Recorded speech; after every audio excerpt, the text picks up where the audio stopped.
Hola, ¿qué tal? Buen día. Hoy vamos a estar grabando el último video del materialismo dialéctico.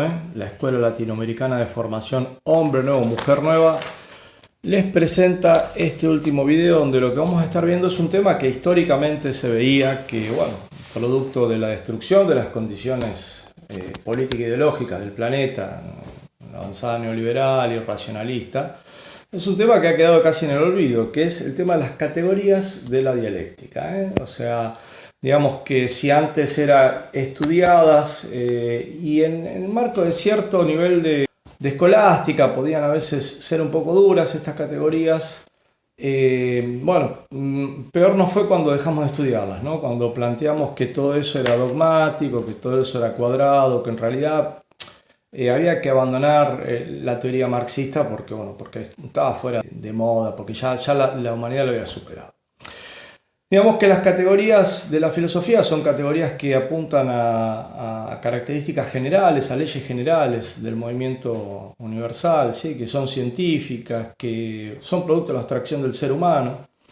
Vienen de la época de Aristóteles, pasan por Kant como a priori del conocimiento, se desarrollan con Hegel y con Marx y Engels adquieren terrenalidad y se van desarrollando profundamente. Y que toda la ciencia actual las corrobora en gran parte y que el ataque del posmodernismo también las realza porque nos plantean claramente cuál era el sentido, para qué estaban esas categorías, que los manuales, digamos, tan demonizados los manuales de materialismo dialéctico, ¿para qué planteaban estas cosas? Entonces, vamos a ir a la primera de las categorías y vamos a ir viendo la lógica de cada una y cuál es su función en la lucha de clases. Sí, pues es eso, las categorías son herramientas en la lucha de clases, herramientas que se nos han desafilado un poco, pero que tenemos que volver a pulir.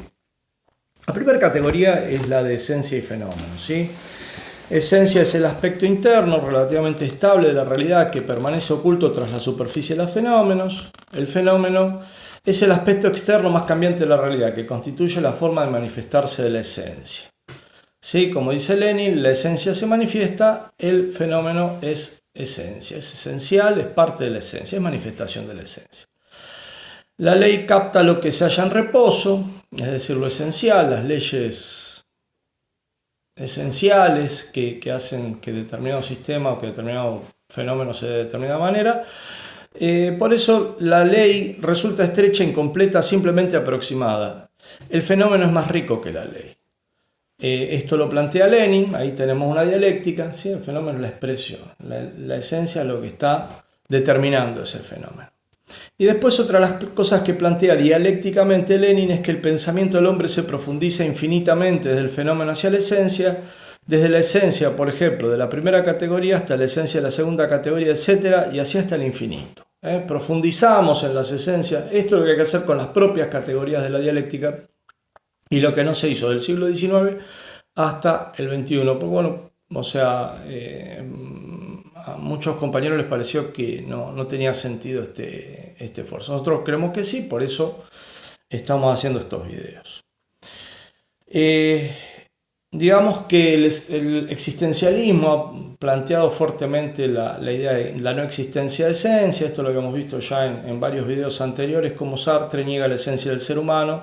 ¿Sí? Entonces dice el ser humano siempre es libre, es decir, un niño de 8 años que está consumiendo paco en un barrio es libre para Sartre. Nosotros decimos los marxistas, la esencia del ser humano está en el conjunto de las relaciones sociales que nos determinan. Estamos determinados por las relaciones sociales que nos determinan, obviamente, relaciones de producción, desarrollo de fuerzas productivas, relaciones culturales, sociales, posibilidades de acceso a la cultura que tenemos de acuerdo a la clase a la cual vendamos al mundo, pero desde ahí nosotros podemos, siendo criaturas de nuestro tiempo histórico, con nuestra actividad, hacer avanzar el carro de la humanidad hacia el progreso y hacia el socialismo, pero en condiciones muy determinadas. Entonces, el existencialismo generalmente lo que va a golpear es la categoría de esencia y lo que va a hablar es del Dasein, ¿no? Con Heidegger, el Dasein es el ser ahí, ¿no? Entonces, Heidegger hasta los últimos días de su vida y sin arrepentimiento planteó que para mantener el Dasein europeo, el ser ahí de Europa, esa cosa espontánea del europeo, había que aniquilar a 27 millones de soviéticos y por eso fue adherente al partido nazi. Digamos que hoy hay una versión latinoamericanista de este Dasein nazi alemán, que son los latinoamericanistas antimarxistas, que plantean que el marxismo no se aplica al Dasein latinoamericano, ¿sí? Que es como un pensamiento colonizador, ¿no? Se llaman de colonialidad a veces, bueno, y entran por otro lado, ¿no? Se plantean como marxistas muchas veces, pero son marxistas antimarxistas. Los fenómenos tienen esencia y cuando esa esencia se manifiesta en el marco del capitalismo, lleva a la destrucción de la humanidad, ¿sí? Cuando esa esencia es tomado por fuerzas progresistas, fuerzas revolucionarias, la humanidad puede empezar a tener paz, justicia social. Y bueno, los capitalistas, los burgueses se tienen que adaptar y hacen sus famosos New Deals y redistribucionismos para frenar el avance del comunismo, ¿sí? Esencia y fenómenos, ¿sí? Los existencialistas lo quieren negar, nosotros afirmamos que existen fenómenos. Causa y efecto. La relación causal entre los fenómenos como forma específica del condicionamiento de los fenómenos de la naturaleza y la sociedad se expresa en el hecho de que todo fenómeno aislado, conjunto de fenómenos interdependientes en la naturaleza y la sociedad, produzca o produce otro fenómeno. Acción recíproca, dice Engels, es la primera cosa que se nos presenta si consideramos la materia que se mueve en su conjunto. Vemos una serie de formas del movimiento, ¿sí? Desde las químicas, podríamos decir, hasta social, y cómo se transforman los unos en los otros. Se condicionan recíprocamente, son aquí causa, allí efecto. Y aquí, bueno, se habla de la concatenación universal, como causa y efecto, digamos, son recortes que hacemos, pero hay una concatenación universal, es fundamental entender esto, ¿no? O sea, los fenómenos no tienen su causa y efecto en sí nada más, sino una interrelación con todo el entorno. Y la definición que le dábamos era de este manual. Había manuales antes de categorías del materialismo dialéctico, ¿sí? Acá tenemos otros, leyes y categorías, ¿sí? Andreyev, ¿sí? Buenos textos, no son textos digamos, intoxicados por el capitalismo, ¿no? Sino que son textos socialistas y realmente son muy buenos. Pero nosotros le habíamos dicho que está el manual, ¿sí? Y que estas categorías, tal como Engels las había planteado, es en el siglo XIX. ¿Qué es lo que plantea el manual? ¿Qué es lo que plantea el manual? La dialéctica y los métodos científicos generales de investigación, 1985, hecho por filósofos y científicos de la Unión Soviética y de Cuba, ¿sí? Todo un listado, ¿no? Enorme, realmente muy interesante. Y 1985, es decir, cuando ya con cierto avance y en este espíritu que estamos planteando nosotros, ¿no? ¿Qué decía? El desarrollo ulterior de la física y especialmente de la mecánica cuántica demostró que la relación causal no tiene por qué ser solamente una relación rígida y unívoca, sino también diversa, probabilística. Es decir, en física cuántica la probabilidad no es que nos estamos aproximando al objeto, sino que es la forma en la cual se investiga los fenómenos cuánticos, ¿sí? Además, la concepción de casualidad evolucionó desde la interacción unilateral a la de interacción de objetos o partes de objetos. Finalmente, en los últimos años, bajo la influencia de la cibernética, se comenzó a hacer una distinción de una forma especial de relación causal que recibió el nombre de causalidad informativa. La causalidad informativa es característica de los sistemas autorregulados. En ellos, el efecto no es provocado por una causa en el sentido físico, sino por el aspecto informacional del fenómeno. Es decir, no es algo de la materialidad del objeto, sino que es algo del reflejo, de una categoría del reflejo, ¿sí? La información y la causalidad informativa. Por la señal que influye en los cambios de funcionamiento y las conductas de los sistemas autorregulados. Hay un modelo del mundo, ¿sí? En los sistemas que se producen que se regulan con información. Excepto, o sea, por ejemplo, digamos, una computadora que juega al ajedrez con vos le mandás una señal, la computadora la procesa y te manda una respuesta y está jugando al ajedrez con vos. Es decir, es la información que vos le das cuando mueves una pieza la que hace que la computadora te responda. La causalidad informativa apunta a esto. Hay una señal que hace que determinados sistemas autorregulados, en base a esa señal, tomen contramedidas o den respuestas, ¿sí? Causalidad informacional se viene a agregar. Causalidad probabilística la aplica la mecánica cuántica, y por cierto que la teoría del caos también habla de una causalidad probabilística, ¿sí? Y ahí nos entramos de lleno en el próximo, ¿sí? Necesidad y casualidad. La necesidad es lo que tiene causa en sí mismo, lo que se desprende inevitablemente y con fuerza de la esencia misma, de los nexos internos de las cosas. Estoy diciendo definición de manual, 1953, tómenlo con pinzas, ¿sí? Tómenlo con pinzas, no nos quedemos con esto, ¿sí? Pero esto es lo que se decía en aquellos momentos. De los nexos internos de las cosas, ¿sí? Decía. Casualidad es lo que tiene su fundamento y causa fuera de sí, en otra cosa, no en sí mismo, ni en la esencia de los fenómenos, de los procesos, de los hechos mismos, ¿sí? Esto en 1957, el Rosenthal y Strax, que les había mostrado, ¿sí? Decimos que lo casual entonces es lo que no tiene la causa en sí mismo. ¿Qué te iban a decir los manuales de categorías? Te iban a decir, bueno, vos plantás la cebada crece, viene granizo, te la voltea, listo, eso es casual. Entonces, casual era como la conexión de dos cadenas, se podría decir, de necesidad, ¿sí? Hasta ahí no había una definición de que algo fuera determinista, de que algo fuera efecto de una causa, pero que pudiera ser indeterminista, ¿sí? Excepto en los fenómenos cuánticos, ¿sí? Porque en los fenómenos cuánticos se empezó a ver a mediados del siglo XX que sí, que había una causa, pero que la casualidad y la probabilidad reinaba ahí, ¿no? Siempre hablamos de casualidad, vamos a hablar de probabilidad. Pero el problema que surge acá es entonces, y lo que nos dejaban los manuales ahí como picando es, ¿qué es la casualidad? Es producto del desconocimiento nuestro, ¿sí?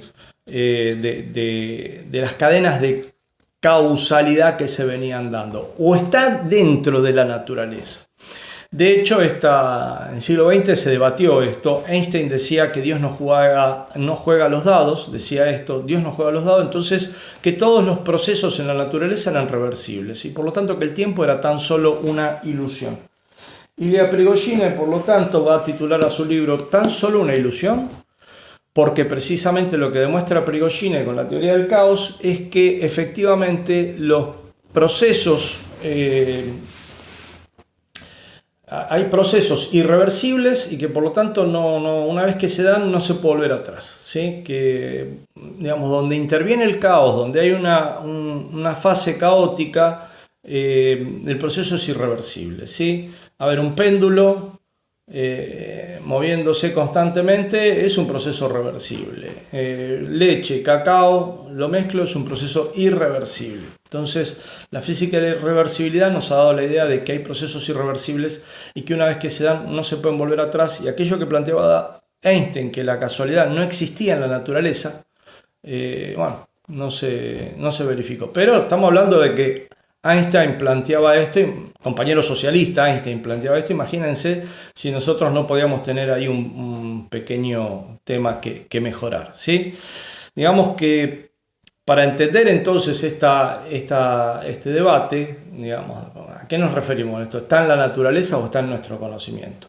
Aparece un constructo teórico que es el demonio de Laplace, ¿sí? El demonio de Laplace vendría a ser un demonio que conociera todas las velocidades de todas las partículas en tiempo real, todas las direcciones, ¿sí?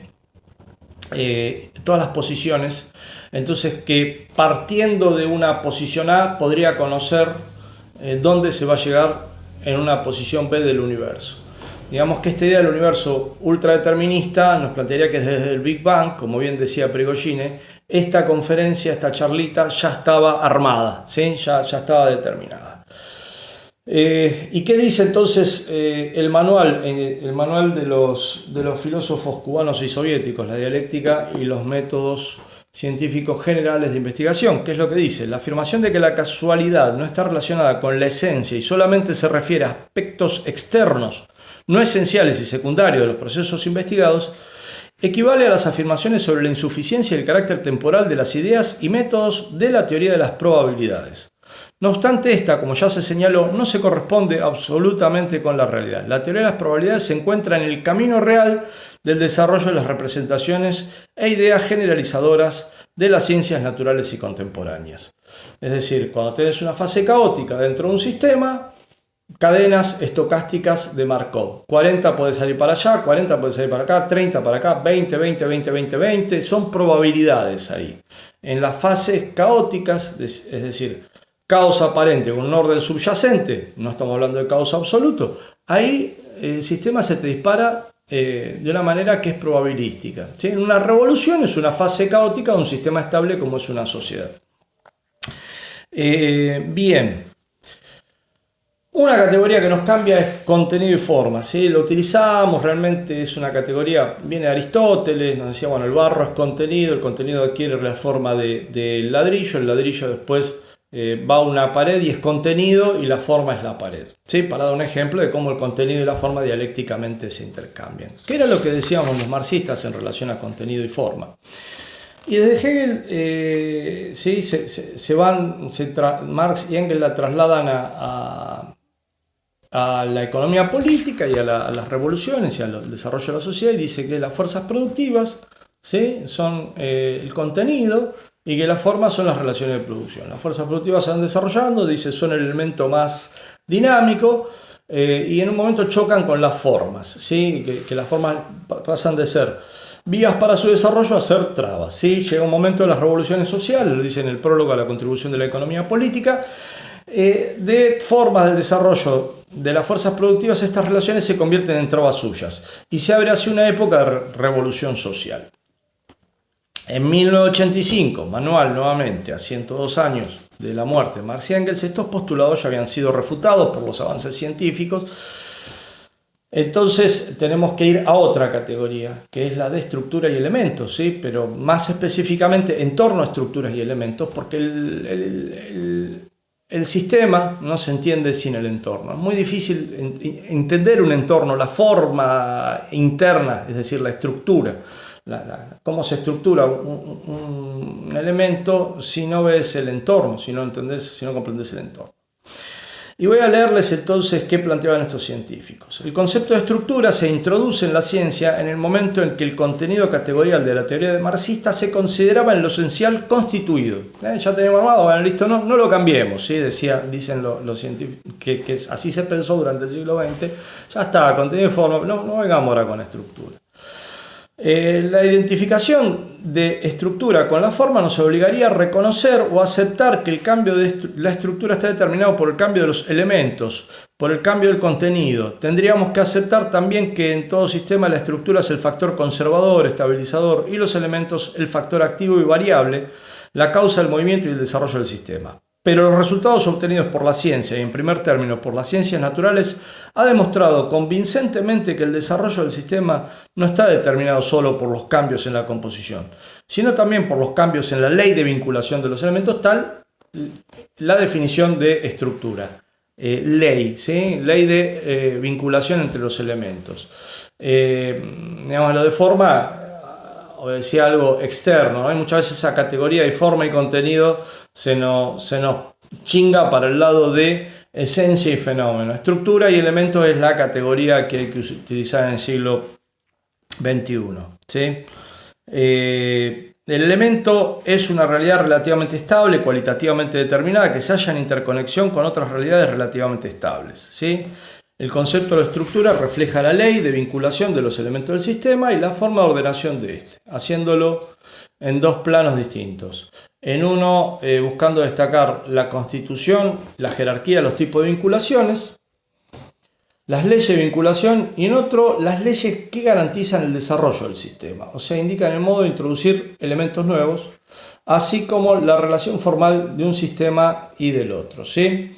Es decir, se intentó durante un tiempo decir, bueno, forma, pero también forma interna, estructura, ¿sí? Ley de vinculación de los elementos es la nueva categoría, ¿sí? Entonces, forma y contenido cambia a estructura y elemento. Y fíjense, cuando hablamos de evolución del sistema ya estamos hablando de posibilidad y realidad. Antes de que los fenómenos se conviertan en realidad, debe existir primeramente y existen como mera posibilidad, ¿sí? Y cada realidad tiene a su vez en germen todas las condiciones para nuevas posibilidades y se puede transformar, algo que es real se puede transformar en posibilidad, ¿sí? El socialismo en la Unión Soviética era real, hoy es posible, ¿sí? Lo real es racional, ¿sí? Lo real es racional, esto hay una interpretación conservadora, ¿sí? Reaccionaria, dejar lo real como está porque es racional, y hay una revolucionaria. Claro, lo real es racional y por eso lo podemos transformar en cosas más racionales, ¿sí? Como por ejemplo el socialismo. Pero todo lo que está en la realidad tiene un fundamento estructural porque ha superado 3 selecciones. Naturaleza inerte e inanimada, selección fundamental, ¿sí? Los planetas son redondos, no son cuadrados, ¿sí? Pasando 500 kilómetros de diámetro son redondos. Selección natural, los entes biológicos y todo lo humano ha pasado a una selección cultural. Singular, particular y universal. Bueno, la leía esta categoría y decía, ¿para qué sirve esto? No sé, está individual, mi planta de limón, lo particular, el limón, y lo general, reino vegetal o las plantas, lo que quisieran, ¿sí? No tiene mucho sentido, no tiene mucho gusto. Los manuales realmente son áridos muchas veces y uno dice cuál es el sentido. El sentido es la polémica, digamos, cuando vos tenés que chocar contra el irracionalismo. El racionalismo te va a atacar las categorías de lo singular, lo particular y lo universal, porque el lenguaje, aparte del capital, es lo que nos conecta. Entonces, digamos, lógicamente el capital va a querer que el único que nos conecte sea el capital y no el lenguaje, porque si nos conectamos por el lenguaje podemos formar organizaciones revolucionarias y destruir al capital. Fíjate en las palabras y las cosas, Foucault arranca con un texto de Borges, ¿sí?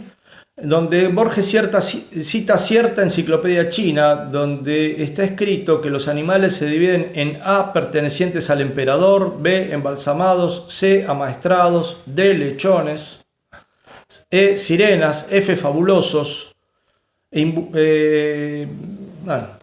O sea, Borges se divertía con su amigo Sul Solar en crear universos imaginarios.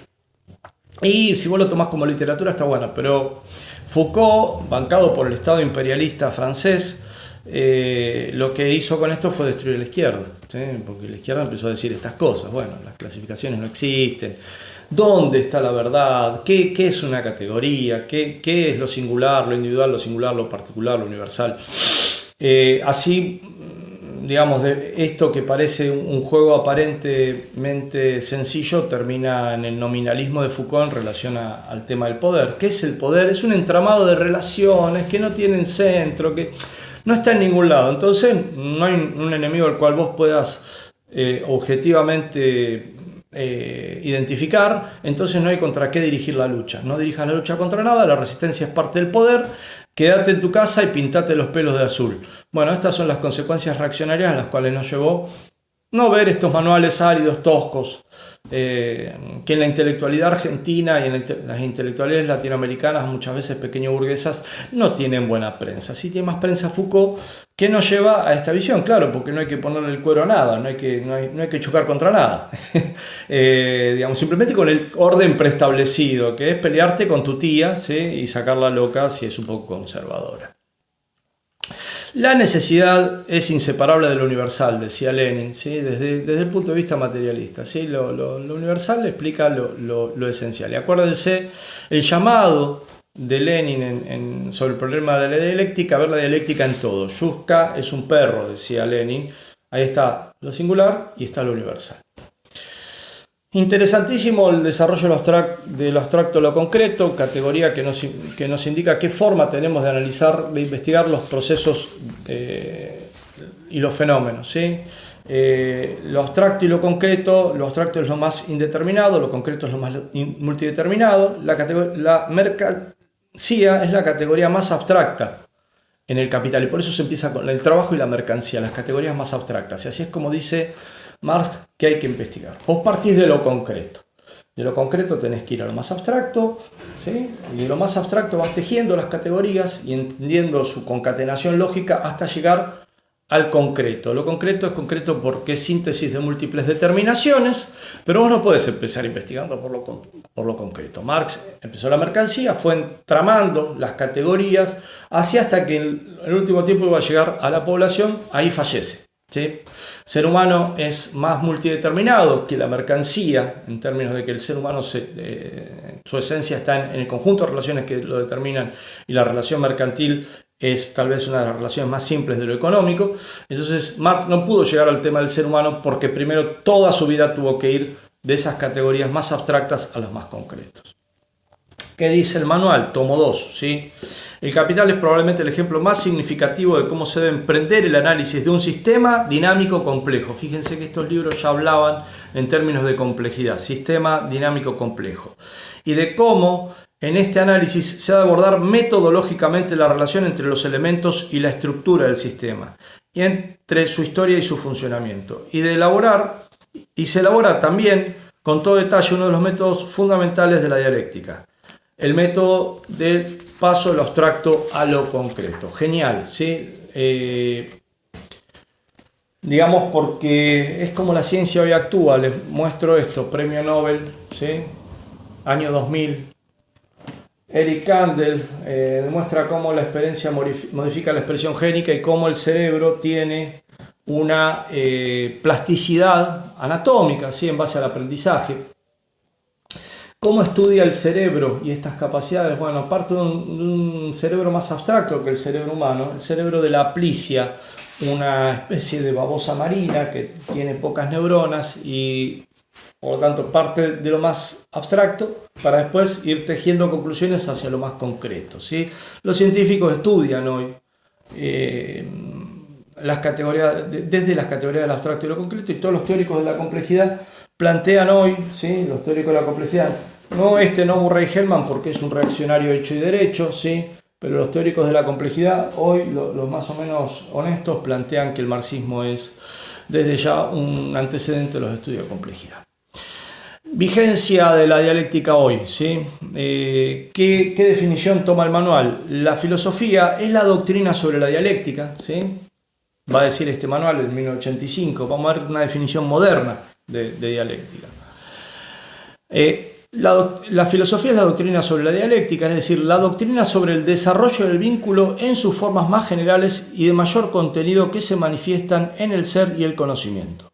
La filosofía es la teoría de la dialéctica, su reflexión universal, tanto en el nivel de la metodología como en el de la concepción del mundo. La dialéctica filosófica, además de ser un reflejo de la dialéctica del ser y la conciencia, posee su especificidad que engasta orgánicamente con su universalidad. Fíjense que desaparece aquí lo de contrario, ¿sí? Hoy los científicos no investigan diciendo, bueno, vamos a ver primero la contradicción central, ¿sí? Si bien vamos a encontrarnos contradicciones en muchos aspectos que investiguemos, digamos que tenemos que dejar que las contradicciones nos sorprendan y no tratar de encajarlas en la realidad objetiva, ¿sí?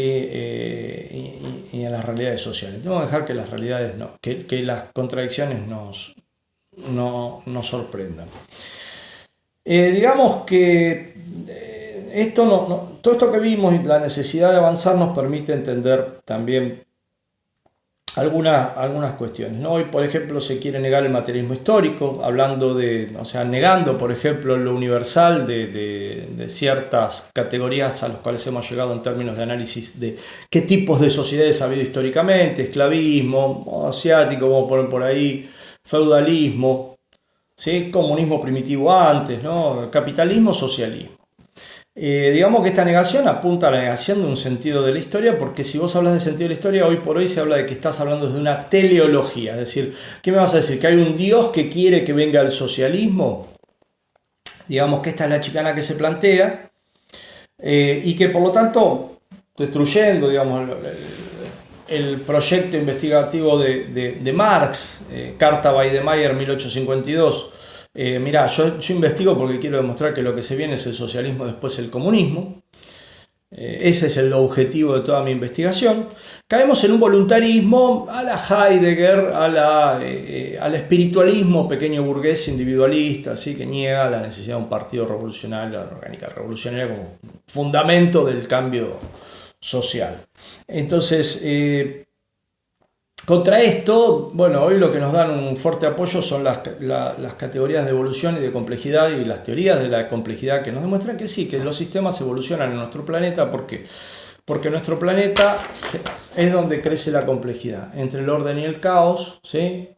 Es donde crece la complejidad. Entre el orden de Plutón y el caos del magma de plasma, del Sol, es donde puede crecer la complejidad. La zona de habitabilidad en la Tierra. La complejidad crece entre el caos y el orden. Una organización popular con una línea de confrontación absoluta entra en caos, toda su orgánica se autodestruye, ahí no crece la complejidad.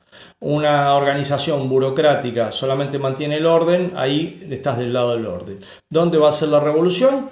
Entre el orden y el caos, ¿sí? El caos absoluto. En la complejidad, ahí es donde crece la complejidad. ¿Cómo crece la complejidad? Constante aporte de materia, energía e información en los sistemas adaptativos, ¿sí? Cuando vos tenés esos aportes, en los sistemas vivos, siempre los sistemas vivos procesan información.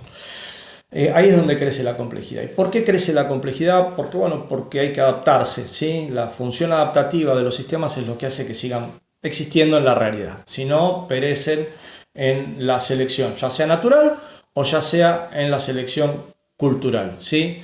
Y para ello tienen que procesar información de manera tal que puedan resistir a la incertidumbre del entorno. Tenés información, resistís a la incertidumbre del entorno. No tenés información, la incertidumbre del entorno te come, ¿sí? Así de sencilla es la selección natural y la selección cultural. Digamos que ahí tenés un par dialécticos, ¿sí? Información, incertidumbre, ¿sí? Imagínate que tenés información que te dice cuáles van a ser los próximos números que salgan en la quiniela, te eliminan la incertidumbre hacia el futuro, te llenas de dinero. Imagínate qué importante sería esa información para eliminar tu incertidumbre. La evolución no es obligatoria ni absoluta, pero sí razonablemente probable cuando la incertidumbre del entorno aprieta un sistema vivo. Si no la aprieta, puedes tener diversidad. Cuando aprieta, hay que incrementar la capacidad de recibir información, ¿sí? Y esto es lo que nos plantea la base del futuro socialista. En pleno coronavirus vemos cómo la incertidumbre nos está apretando al género humano y cómo los países socialistas demuestran tener un sistema más avanzado para enfrentar este tipo de desafíos con una gran disciplina social. Mientras que el capitalismo, con su individualismo, nos muestra cómo Estados Unidos es el primer país en tener una pandemia generalizada y la muerte de sus habitantes, ¿sí? Digamos que todo esto nos permite afinar y desarrollar nuestras capacidades revolucionarias en la medida en que somos conscientes de una cantidad de determinaciones y que tenemos una teoría que nos permite, digamos, sobre la base de las condiciones en las que estamos, entender las posibilidades revolucionarias que tenemos, ¿sí? La necesidad de que los seres humanos nos organicemos para poder transformar el sentido de las cosas, ¿sí? Digamos que todo esto son durísimos golpes al posmodernismo, ¿sí? Que plantea, bueno, ¿qué es más complejo? ¿Qué es menos complejo? ¿Qué es más complejo? Bueno, se miden bits de información, ¿sí? Una ameba menos compleja que una almeja. Una ameba puede procesar menos información que una almeja, ¿sí? Una almeja menos compleja que un ser humano. El ser humano puede procesar más información que una almeja.